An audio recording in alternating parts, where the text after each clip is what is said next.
Você acha que num país como o nosso, em que há a liberdade religiosa, é possível nós sermos perseguidos por sermos cristãos, por irmos na igreja? O que você pensa sobre esse assunto?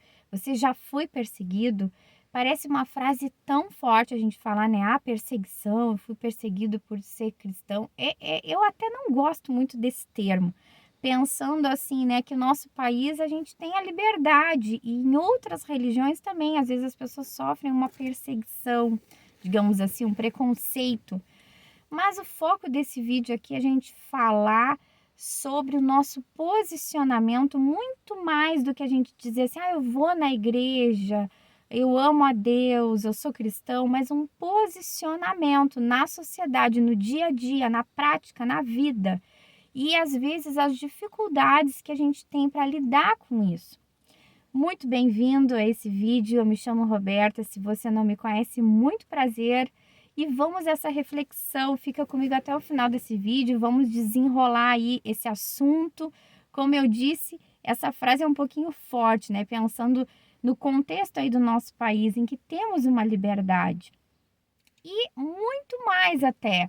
Às vezes é até fácil demais, uma moda, digamos assim, né? A gente dizer, ah, eu vou na igreja, eu sou cristão. Eu até coloquei um vídeo aqui no canal há um tempo atrás em relação a isso. A moda do momento que é a gente dizer que a gente vai na igreja, que a gente é cristão. Todo mundo aí praticamente diz, né? Eu amo a Deus, eu sou cristão e tal, eu vou na igreja, eu sou evangélico. Virou uma coisa assim banal, comum. Que bom se o maior número de pessoas no nosso país, no mundo, né, aceitarem a Jesus e viverem ali aqui a prática dos ensinamentos bíblicos. Na minha opinião, acho que seria maravilhoso se isso acontecesse. Mas acontece que se a gente vê um panorama aí da sociedade, a gente infelizmente vê que não é isso que está acontecendo. Porque é muito fácil as pessoas abrirem a boca e dizer, né? Eu amo a Deus, eu vou na igreja, mas não mudarem, não modificarem as suas práticas de vida. Ali nas coisas simples do dia a dia, né? E nisso é que eu quero entrar na nossa reflexão.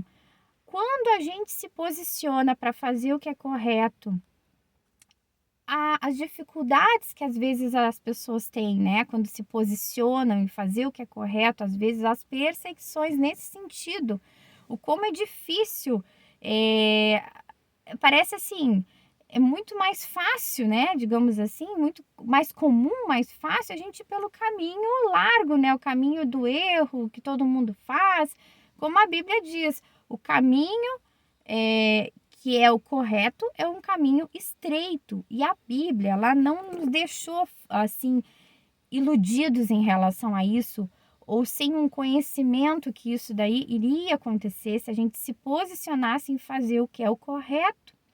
Olha só o que diz no livro de Mateus, no versículo 32 do capítulo 10 diz assim, ó: quem, pois, me confessar diante dos homens, eu também o confessarei diante do meu Pai que está nos céus. Então, aqui é um posicionamento, né? A gente não deve impor nada para ninguém, mas quantas vezes a gente tem até uma vergonha, assim, de dizer, né, que vai na igreja, que ama a Deus ou que lê a Bíblia. Muitas vezes a gente tem uma covardia, dependendo do meio em que a gente está, a gente não se posiciona. E olha o que Jesus falou, né? Olha, quem me confessar diante dos homens, eu também o confessarei diante do meu Pai que está nos céus. Mas aquele que me negar diante dos homens, eu também o negarei diante do meu Pai que está nos céus. Então aqui é um ponto. Mas assim, olha só, na prática. Vamos pensar o seguinte, às vezes a gente está num grupo de amigos e é a coisa mais comum que tem as pessoas se reunirem para ficar falando mal umas das outras, né? Às vezes até naquela, ai, boa intenção, eu tô contando ali uma situação de um amigo em comum, porque coitado, eu tô preocupada com a pessoa, né? Mas aí acaba expondo situações íntimas, difíceis que não precisaria, né? E aí fica dando aquele pitaquinho, né?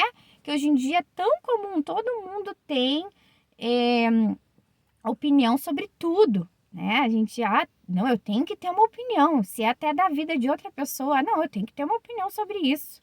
Todo mundo precisa ter opinião sobre tudo, né? E falar ali das pessoas.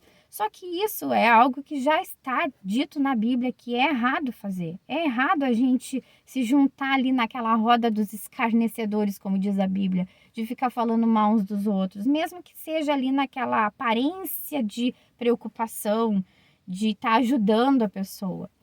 A gente deve cuidar muito das coisas que a gente fala. E a palavra nos leva, a Bíblia nos leva a repensar as nossas atitudes e a mudar a nossa postura.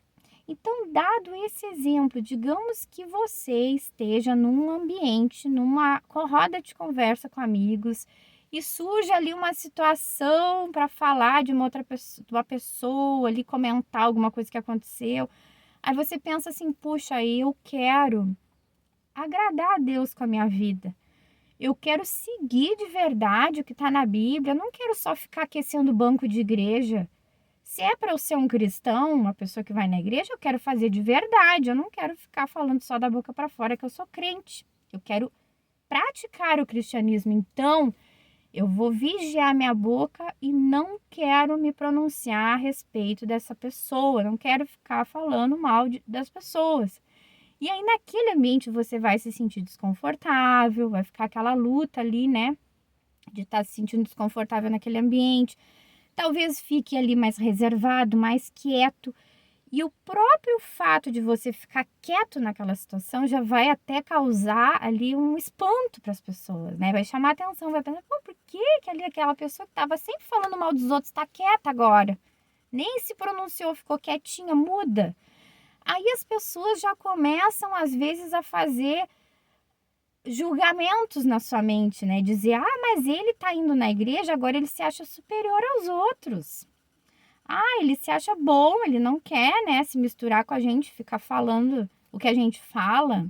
Se acha muito certinho. Enfim, né? Tantas coisas. Olha, uma coisa tão simples. E olha o desenrolar de tantas situações.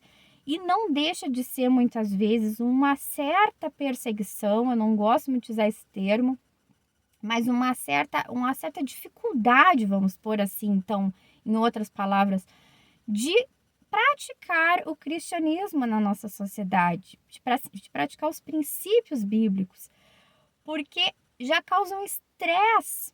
As pessoas já ficam olhando torto. E você está tentando fazer o que é certo, agradar a Deus, né? Se consagrar sua vida na presença do Senhor. E as pessoas já ficam olhando torto, achando, se acha o dono da verdade, se acha muito certinho, tá bitolado, tá fanático. Vai na igreja, mas não precisa levar tão a sério. Pra que tu tá te enfiando de cabeça nisso? Tu tá ficando fanático, tu tá cego, tu tá ignorante, enfim. Quantas coisas, né? Isso é só um exemplo, mas digamos que você queira consagrar a sua vida e não colocar para dentro da sua vida, da sua mente, através dos seus sentidos, né, da audição, da visão, colocar coisas impuras. Você seleciona os filmes que você assiste, não é qualquer coisa que você escuta, você é criterioso, porque você quer se consagrar na presença do Senhor. E aí as pessoas julgam, pessoal, mas meu Deus, tu já não tem mais gosto, tu tá um bitolado, tu tá um fanático, tu não tem gosto por música? É só essas músicas de crente que tu escuta? Olha como é complexa a situação. E olha como, claro que a gente tem que pensar na questão assim do social, né? Das coisas, das movimentações sociais que ocorrem, mas isso é algo muito mais espiritual do que a dinâmica social das coisas, né? Porque a própria palavra já disse que a gente iria andar na contramão do mundo e a gente seria perseguido em função disso. E também Jesus disse, olha, te posiciona. Se tu, como fala aqui, me confessar diante dos homens, eu também o confessarei diante do Pai. Agora, se tu me negar diante dos homens, eu também negarei. Olha que forte isso. E quantas vezes por covardia, né? Por não querer, não quero chamar muita atenção, não quero. Ai, não quero que me julguem, eu quero me preservar, né? Eu vou na igreja, mas eu vou dar uma misturadinha aqui com eles e vou falar mal aqui dessa pessoa, mas eu tô falando porque eu tô preocupada com essa pessoa. E olha como é sutil, como a gente se engana, como é sério isso. Porque Deus nos chama para a gente se separar, realmente se separar. E não é no sentido assim de se achar melhor do que os outros, né? Ou de julgar, cada um sabe de si. A gente não tem que impor nada para ninguém, né? Também não é a gente assim, agora eu só vou escutar música crente, música gospel, e ninguém mais escuta música. Não é assim. Claro que se a gente está no ambiente familiar, dá para se fazer ajustes e conversas, né? Eu acho que todos que moram numa casa têm que ter a possibilidade de vez em quando colocar a música que gosta, nem que seja bem baixinho. Colocar, respeitando o outro, mas tentar, né? Se um escuta mais uma música e o outro não escuta nunca, tá meio complicado isso aí, né? E é muito complexo, a gente tem que ter um respeito, tem que ter um cuidado, principalmente acho que a gente tem que ter a sabedoria, né, de Deus em relação a isso, com a convivência com as pessoas, mas a gente já tem que estar preparado porque isso é algo espiritual. Só que a gente é chamado para se posicionar e ser de verdade, né? Não andar aí conforme todo mundo anda. Porque não adianta nada. O que adianta a gente dizer que a gente vai na igreja, que a gente ama a Deus, que a gente é crente, que a gente isso, que a gente aquilo, que a gente canta no louvor, que a gente cuida das crianças na igreja, mas a gente daqui a pouco não tem uma vida consagrada, uma vida separada, uma vida posicionada nos caminhos do Senhor. Não adianta nada. Então vamos continuar aqui na nossa leitura, que diz o seguinte, ó, no capítulo 10 de Mateus, eu vou deixar na descrição do vídeo, o versículo 34 é o ponto que a gente está conversando. Olha o que diz, ó, não pensem que vim trazer paz à terra. Não vim trazer paz, mas espada. Pois eu vim para fazer que o homem fique contra o seu pai, a filha contra sua mãe, a nora contra sua sogra, os inimigos do homem serão os da sua própria família. Olha que Jesus é muito claro para nós, né? Porque às vezes a gente quer ali um mundo de Bob, todo mundo feliz, todo mundo numa boa, que bom. Se for assim, a nossa família, pelo menos, né? O nosso núcleo familiar ali principal, que bom se for assim. Que louvado seja o Senhor se for isso, que bênção, né? Se todos da mesma casa tiverem, né, o mesmo pensamento, a mesma fé, a mesma visão, mas muitas vezes não é. Muitas vezes é como Jesus disse, os inimigos serão os da sua própria família que vão perseguir, que vão caluniar, que vão criticar, que vão maldizer, que vão ofender, vão dizer tu é um ignorante, tu é um bitolado, tu é um crente fanático, ou isso ou aquilo. Infelizmente é isso. E é uma questão espiritual, né? E também a palavra diz que a nossa luta não é contra a carne, a nossa luta é contra espíritos, né? E potestades, hostes do mal. Então a gente tem que guerrear com as armas certas, espiritualmente. Mas é importante a gente ter esse discernimento, essa visão, né? De que essas coisas acontecem, realmente acontecem. E aqui diz o seguinte, ó, continuando: quem ama seu pai ou sua mãe mais do que a mim não é digno de mim. Quem ama seu filho, olha que forte. Quem ama o seu filho ou a sua filha mais do que a mim não é digno de mim. Então, até um filho, né? Eu sou mãe, eu penso assim, o amor de uma mãe. Claro que tem exceções, infelizmente, mas o amor de uma mãe, algo tão forte. Então, olha o que Jesus nos diz. Quem ama um filho mais do que a mim não é digno. Então, Jesus tem que ser o primeiro da nossa vida. E quem não toma a sua cruz e não me segue não é digno de mim. Quem acha a sua vida perderá. E quem perde a sua vida por mim, por minha causa, a encontrará. Então, a gente é chamado para realmente perder algumas coisas, né? Isso não é falado ultimamente, infelizmente, no mundo religioso, que nós somos chamados para perder. Muitas vezes perder a nossa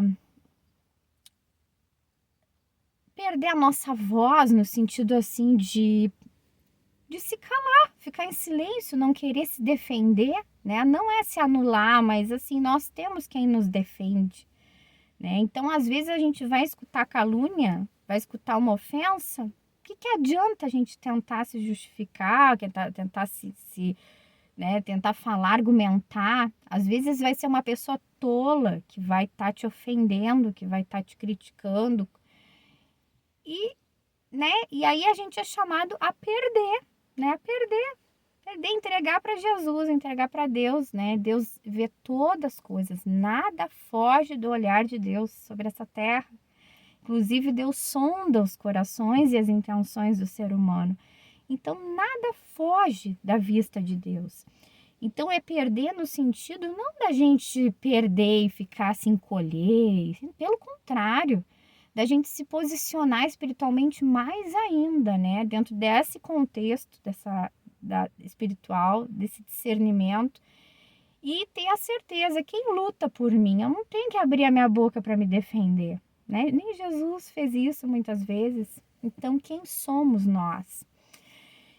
Mas o ponto desse vídeo que eu quero que a gente reflita, tem muitas coisas que a gente pode refletir dentro desse assunto, mas é realmente isso. Será que a gente está incomodando, fazendo a diferença? Será que a gente está acomodado naquele sentido assim, eu vou na igreja, tudo bem, tranquilo, eu já fiz o meu papel com Deus, estou indo na igreja, mas eu faço o que todo mundo faz. Eu falo mal dos outros. Lá na empresa que eu trabalho, o meu chefe, ele pede para eu fazer coisas erradas, né? Desviar dinheiro, sei lá o quê, né? Enfim, coisas ilegais, talvez. Beleza, na minha profissão eu tiro vantagem das pessoas, mas beleza, tá tudo bem. Eu vou na igreja, isso basta. Será que é assim? Será que nós somos chamados para isso? Será que nós somos chamados para fazer a diferença mesmo, né? Mesmo que isso custe, mesmo que custe a, a nossa, o nosso, digamos, respeito, né? O respeito que as pessoas possam ter por nós, a nossa imagem, porque infelizmente às vezes as coisas são distorcidas. Aquele que faz o que é errado diante da sociedade, né? Aquele que está falando mal dos outros ou que está fazendo coisa errada no trabalho, ele é visto com bons olhos. E aquele que está procurando fazer o que é certo, ele é visto com maus olhos, visto com julgamento, visto com crítica, visto com a rejeição. Muitas vezes é acusado de se achar melhor que os outros, é acusado de ser um crente fanático. Então, olha que loucura que está a nossa sociedade, né? A inversão de valores, porque existem princípios bíblicos que são morais para a sociedade, inclusive, né? Pelo certo e pelo errado. É algo que abrange, a Bíblia abrange tudo, né? Tanto questões da nossa salvação, da eternidade, mas também práticas da nossa vida. E que talvez até algum filósofo poderia defender isso aí, né? Dizer, isso é uma coisa moral, é algo para a sociedade andar bem, esse tipo de comportamento. E é algo que Deus nos convida a fazer, nos chama a fazer, na verdade, né? A gente seguir os princípios da palavra. Enfim, então a gente pode colocar assim muitos exemplos na nossa vida, o quanto que às vezes é desafiante a gente andar na contramão, a gente se posicionar, às vezes coisas que são senso comum, né? Por exemplo, agora vem o carnaval em fevereiro. A pessoa fica todo mundo fissurado pelo carnaval. Vou lá ver a escola de samba e tal, assistir na televisão, quem é que vai ganhar. As pessoas ficam assim fissuradas nesse acontecimento. E aí, agora até que tá um pouquinho mais comum, né? Porque tem muita gente aí, muito evangélico no país. Mas há um tempo atrás, te olhavam com o olho assim arregalado, desse tamanho. Poxa, mas tu não acompanha carnaval? Tu não acompanha novela? Tu não gosta de Halloween, né? Agora, coisa mais recente, tu acha que não é legal, assim, fantasiar os filhos de Halloween? Então, são muitos aspectos na nossa sociedade que não é porque a gente se acha melhor que os outros, ou só porque, não quero participar. São coisas que a gente vê que não é algo benéfico. Será que é algo benéfico a gente ficar pulando ali um monte de música, que às vezes são músicas vulgares, a mulher expondo o corpo? É indecente. É aquela promoção ali do sexo fácil, de bebida alcoólica, de droga. É tudo tão vazio, tão fútil. Fora a questão espiritual, ao meu ver, eu acho, sabe? Com todo o respeito, quem goste. Mas eu não acho que seja algo edificante. Então, uma novela, por exemplo, existem séries, novelinhas, assim, né? Séries agora do Netflix, por exemplo, que são coisinhas até bem saudáveis, mas aquelas novelas da Globo, olha, tava cada vez mais distorção, assim, de família, era traição, era tanta coisa, ensinando tanta coisa negativa para as pessoas. Então, se a gente parar para pensar, será que é algo benéfico a gente ficar consumindo isso? E a questão do Halloween, né? Agora mais recente, por exemplo. Será que tudo é inocente? Se a gente crê em Deus, né? Que Deus é espírito, que a gente crê no mundo espiritual. Então, se a gente crê na existência de Deus, a gente também crê na existência do inimigo de Deus, né? Que nós vivemos dentro desse conflito, né? Desse conflito aí espiritual, dessa batalha espiritual. E será que é tão inocente assim isso aí? Qual é o histórico que o Halloween traz, né? Então a gente tem que se aprofundar mais no sentido das coisas. Não fazer por fazer só porque todo mundo faz, mas pensar com mais profundidade, né, as coisas, o peso das coisas e com um olhar espiritual. Então, olha, a gente até fugiu um pouquinho do tema do assunto do vídeo, mas acho que é importante a gente refletir sobre essas coisas, porque também não foge totalmente ao ponto. Porque se a gente ficar assim, ó, quadradinho, né? Só seguindo regras de igreja, não é essa a intenção. A gente tem que questionar o sentido das coisas. Eu não faço tal coisa, mas por quê? Por que que eu não faço? Só porque a igreja diz que não pode ou é porque realmente eu acho que não é algo que vai me edificar? Pelo contrário, acho que vai me destruir? Ou é algo que está assim, implícito ali uma realidade espiritual, né? Algo espiritual que não é legal. Então, a gente tem que repensar as coisas. Por que que eu não falo mal dos outros? Que mal tem em fazer isso? Então, a gente precisa se aprofundar, né, em cada coisa que a gente for fazer. Não é simplesmente seguir regras. Não faço isso, não faço aquilo. Muitas vezes, né, tem essas realidades dentro das igrejas. Acho que mais antigamente, assim, igrejas mais tradicionais, as pessoas não permaneciam porque era aquela coisa, né? Faz isso, faz assim, uma receitinha de bolo. E não é o desejo de Deus para nós. Nós temos um raciocínio que Deus nos deu. E a gente deve pensar as coisas com profundidade, mas a gente deve buscar aquilo que nos edifica, né? Aquilo que nos aproxima de Deus, aquilo que Deus se agrada. A gente precisa consagrar a nossa vida ao Senhor. E nessa decisão a gente vai ter sim as perseguições, né, as dificuldades, nem as pessoas não vão ficar aplaudindo e dizendo: que bonito que tu tá fazendo, tu tá te separando aí, te consagrando para Deus". Não, as pessoas vão dizer assim: tu é um bitolado, um fanático, um religioso. E a gente precisa estar preparado para isso. E como Jesus muito bem diz, né? Jesus já nos deu esse alerta que quem me confessar diante dos homens, eu também o confessarei diante de Deus. Então a gente é convidado a nos posicionar dentro da nossa fé, da nossa crença cristã, não só da boca para fora, mas viver na prática o cristianismo. Eu espero que essa reflexão tenha te ajudado. E se você gostou, espalha para mais pessoas. Abraço e até o próximo vídeo.